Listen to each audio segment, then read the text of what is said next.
Tanggal 6 Desember, hari ke-341. Bacaan Titus pasal 1 sampai dengan pasal 3. Melatih iman. Garis besar, Paulus meninggalkan Titus, seorang pelayan Buddha di Pulau Kreta di Mediterania, untuk memulai tugas menantang, yaitu mengatur orang-orang yang baru masuk ke gereja-gereja lokal. Dalam surat ini, Paulus berbagi dengan Titus beberapa kearifan praktis mengenai organisasi dan administrasi gereja. Misalnya, pemimpin harus dipilih berdasarkan karakter dan perilaku yang terbukti. Guru-guru palsu harus cepat dideteksi dan dihilangkan. Dan anggota gereja dari segala usia harus didorong untuk hidup dengan cara yang mencerminkan Injil yang mereka percayai.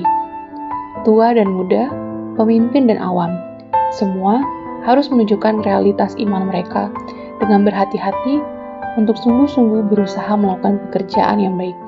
Pasal 3 ayat 8. Renungan harian. Benar atau salah, perbuatan baik tidak bisa menyelamatkan Anda. Benar atau salah, perbuatan baik untuk orang Kristen tidak penting. Benar atau salah, perbuatan baik datang secara alami untuk anak Allah. Mungkin Anda menemukan dua pertanyaan pertama dengan mudah. Yang pertama benar, lihat pasal 3 ayat 5, dan yang kedua salah, lihat pasal 3 ayat 8. Tetapi yang ketiga mungkin lebih sulit.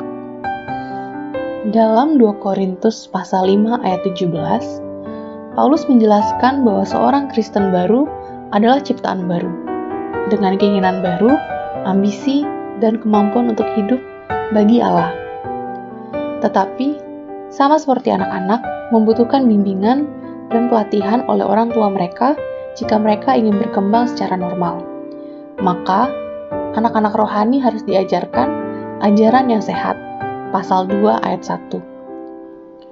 Orang yang baru percaya dari segala usia di gereja di Kreta membutuhkan instruksi dalam perilaku Kristen yang benar.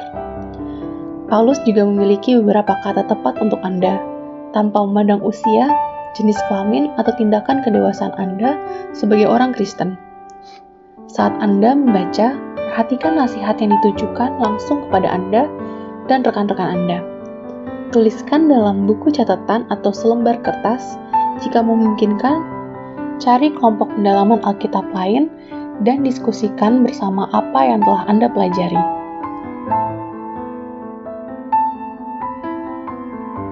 Untuk menjaga iman, kita harus belajar hidup dengan iman.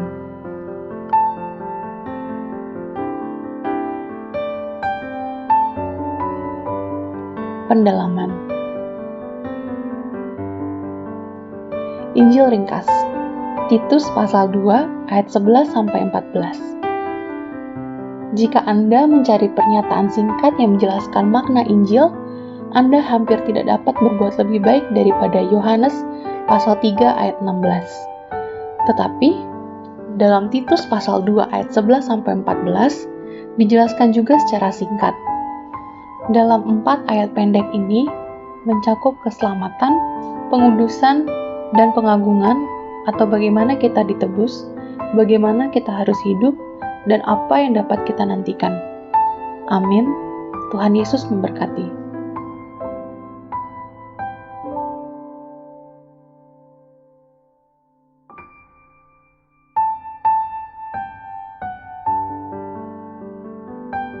Surat Paulus kepada Titus.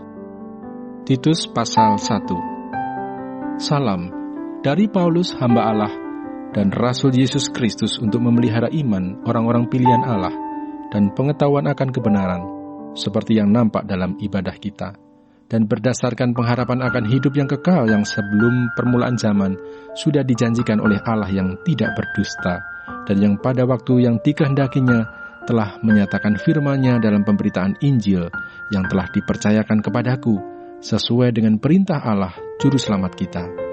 Kepada Titus, anakku yang sah menurut iman kita bersama, Kasih karunia dan damai sejahtera dari Allah Bapa dan Kristus Yesus, Juru Selamat kita, menyertai engkau. Tugas Titus di Kreta, syarat-syarat bagi penatua, penilik jemaat. Aku telah meninggalkan engkau di Kreta dengan maksud ini, supaya engkau mengatur apa yang masih perlu diatur, dan supaya engkau menetapkan penatua-penatua di setiap kota, seperti yang telah kupesankan kepadamu, yakni orang-orang yang tak bercacat, yang mempunyai hanya satu istri, yang anak-anaknya hidup beriman dan tidak dapat dituduh karena hidup tidak senonoh atau hidup tidak tertib. Sebab sebagai pengatur rumah Allah, seorang penilik jemaat harus tidak bercacat, tidak angkuh, bukan pemberang, bukan peminum, bukan pemarah, tidak serakah, melainkan suka memberi tumpangan, suka akan yang baik, bijaksana, adil, saleh, dapat menguasai diri, dan berpegang kepada perkataan yang benar, yang sesuai dengan ajaran yang sehat, supaya ia sanggup menasihati orang berdasarkan ajaran itu, dan sanggup meyakinkan penentang-penentangnya. Karena sudah banyak orang hidup tidak tertib, terutama di antara mereka yang berpegang pada hukum sunat. Dengan omongan yang sia-sia mereka menyesatkan pikiran. Orang-orang semacam itu harus ditutup mulutnya, karena mereka mengacau banyak keluarga dengan mengajarkan yang tidak-tidak untuk mendapat untung yang memalukan. Seorang dari kalangan mereka, nabi mereka sendiri, pernah berkata, "Dasar orang Kreta pembohong, binatang buas, pelahap yang malas." Kesaksian itu benar. Karena itu tegurlah mereka dengan tegas supaya mereka menjadi sehat dalam iman dan tidak lagi mengindahkan dongeng-dongeng Yahudi dan hukum-hukum manusia yang berpaling dari kebenaran. Bagi orang suci semuanya suci, tetapi bagi orang najis dan bagi orang tidak beriman, suatu pun tidak ada yang suci, karena baik akal maupun suara hati mereka najis. Mereka mengaku mengenal Allah, tetapi dengan perbuatan mereka, mereka menyangkal Dia. Mereka keji dan durhaka, dan tidak sanggup berbuat sesuatu yang baik. Titus pasal 2. Kewajiban orang tua, pemuda, dan hamba. Tetapi engkau, beritakanlah apa yang sesuai dengan ajaran yang sehat. Laki-laki yang tua hendaklah hidup sederhana, terhormat, bijaksana, sehat dalam iman, dalam kasih, dan dalam ketekunan. Demikian juga perempuan-perempuan yang tua, hendaklah mereka hidup sebagai orang-orang beribadah. Jangan memfitnah, jangan menjadi hamba anggur, tetapi cakap mengajarkan hal-hal yang baik, dan dengan demikian mendidik perempuan-perempuan muda mengasihi suami dan anak-anaknya. Hidup bijaksana dan suci, rajin mengatur rumah tangganya, baik hati dan taat kepada suaminya, agar firman Allah jangan dihujat orang. Demikian juga orang-orang muda, nasihatilah mereka supaya mereka menguasai diri dalam segala hal, dan jadikanlah dirimu sendiri suatu teladan dalam berbuat baik. Hendaklah engkau jujur dan bersungguh-sungguh dalam pengajaranmu, sehat dan tidak bercela dalam pemberitaanmu, sehingga lawan menjadi malu, karena tidak ada hal-hal buruk yang dapat mereka sebarkan tentang kita. Hamba-hamba hendaklah taat kepada tuannya dalam segala hal, dan berkenan kepada mereka. Jangan membantah, jangan curang, tetapi hendaklah selalu tulus dan setia, supaya dengan demikian mereka dalam segala hal memuliakan ajaran Allah, Juru Selamat kita. Kasih karunia Allah menyelamatkan semua manusia. Karena kasih karunia Allah yang menyelamatkan semua manusia sudah nyata. Ia mendidik kita supaya kita meninggalkan kefasikan dan keinginan-keinginan duniawi, dan supaya kita hidup bijaksana, adil dan beribadah di dalam dunia sekarang ini, dengan menantikan penggenapan pengharapan kita yang penuh bahagia dan penyataan kemuliaan Allah yang maha besar dan Juru Selamat kita, Yesus Kristus, yang telah menyerahkan dirinya bagi kita untuk membebaskan kita dari segala kejahatan dan untuk menguduskan bagi dirinya suatu umat kepunyaannya sendiri yang rajin berbuat baik. Beritakanlah semuanya itu, nasihatilah dan yakinkanlah orang dengan segala kewibawaanmu. Janganlah ada orang yang menganggap engkau rendah. Titus pasal 3. Pesan-pesan penutup. Ingatkanlah mereka supaya mereka tunduk pada pemerintah dan orang-orang yang berkuasa, taat dan siap untuk melakukan setiap pekerjaan yang baik. Janganlah mereka memfitnah, janganlah mereka bertengkar. Hendaklah mereka selalu ramah dan bersikap lemah lembut terhadap semua orang. Karena dahulu kita juga hidup dalam kejahilan, tidak taat, sesat, menjadi hamba berbagai-bagai nafsu dan keinginan, hidup dalam kejahatan dan kedengkian, keji, saling membenci. Tetapi ketika nyata kemurahan Allah, Juru Selamat kita, dan kasih-Nya kepada manusia, pada waktu itu Dia telah menyelamatkan kita.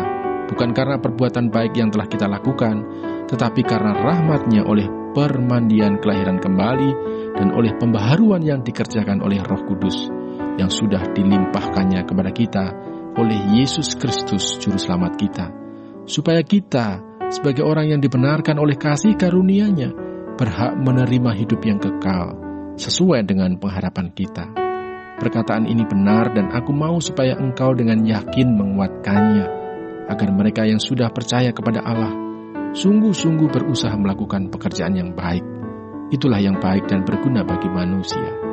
Tetapi hindarilah persoalan yang dicari-cari dan yang bodoh, persoalan silsilah, percecokan, dan pertengkaran mengenai hukum Taurat, karena semua itu tidak berguna dan sia-sia belaka. Seorang bidat yang sudah 1-2 kali kau nasihati, hendaklah engkau jauhi. Engkau tahu bahwa orang yang semacam itu benar-benar sesat, dan dengan dosanya menghukum dirinya sendiri. Segera sesudah kukirim Artemas atau Tikhikus kepadamu, berusahalah datang kepadaku di Nikopolis, karena sudah kuputuskan untuk tinggal di tempat itu selama musim dingin ini. Tolonglah sebaik-baiknya Zenas ahli Taurat itu dan Apolos dalam perjalanan mereka, agar mereka jangan kekurangan sesuatu apa. Dan biarlah orang-orang kita juga belajar melakukan pekerjaan yang baik untuk dapat memenuhi keperluan hidup yang pokok, supaya hidup mereka jangan tidak berbuah. Salam. Salam dari semua orang yang bersama aku di sini, dan sampaikanlah salamku kepada mereka yang mengasihi kami di dalam iman. Kasih karunia menyertai kamu sekalian.